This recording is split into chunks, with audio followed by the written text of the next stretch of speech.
भूखा राजा और गरीब किसान की कहानी। सालों पहले एक नगर का राजा अपने राज्य में रात को अपना रूप बदलकर घूमता था।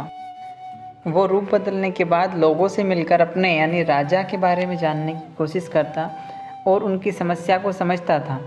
एक रात जब वह नगर घूमकर आया तो अचानक ज़ोर से बारिश होने लगी। उसने देर किए बिना एक गरीब के घर का दरवाज़ा खटखटाया। राजा के दरवाज़ा खटखटाने के बाद घर से एक व्यक्ति निकला।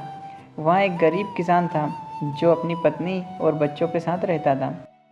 बारिश तेज़ थी तो किसान ने राजा को अंदर आने के लिए कहा। राजा ने घर में जाने के बाद पूछा, क्या आप मुझे कुछ खिला सकते हैं? मुझे बहुत तेज़ भूख लगी है। वो गरीब किसान और उसका परिवार 3 दिनों से भूखा था और उसके घर में एक भी दाना अन्न का नहीं था। किसान के मन में हुआ कि भले ही हम भूखे हैं लेकिन अपने अतिथि को यूँ भूखा नहीं रख सकते। अब किसान ये सोच कर बेचैन हो गया कि अपने अतिथि का पेट कैसे भरा जाए। तभी उसने घर के सामने वाली दुकान से चावल चुराने की तरकीब सोची। उसने सिर्फ अतिथि के लिए ही 2 मुट्ठी चावल लिया और उसे पकाकर राजा को खिला दिया। तब तक बारिश रुक गई थी और राजा अपने घर चला गया। दूसरे दिन दुकान का मालिक अनाज की चोरी की शिकायत लेकर राजा के पास पहुंचा। राजा ने दुकान के मालिक और उस गरीब किसान को अपनी सभा में प्रस्तुत होने का आदेश दिया। सबसे पहले सभा में पहुंचे किसान ने राजा के सामने जाकर अपनी चोरी का इल्ज़ाम कबूल कर लिया और बीती हुई रात की पूरी बात राजा को बता दी।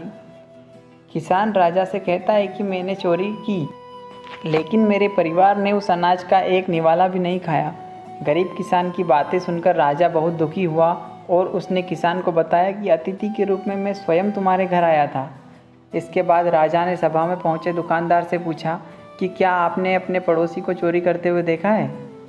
दुकानदार ने जवाब दिया कि हाँ, मैंने इसे रात में चोरी करते हुए देखा था।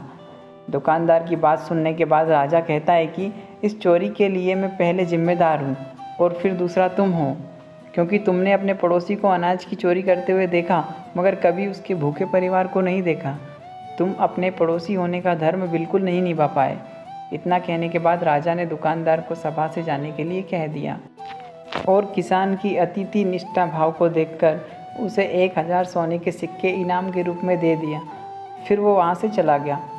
इस कहानी से हमें ये सीख मिलती है कि अगर कोई आसपास रहने वाले मुसीबत में है तो हमें उनकी मदद करनी चाहिए।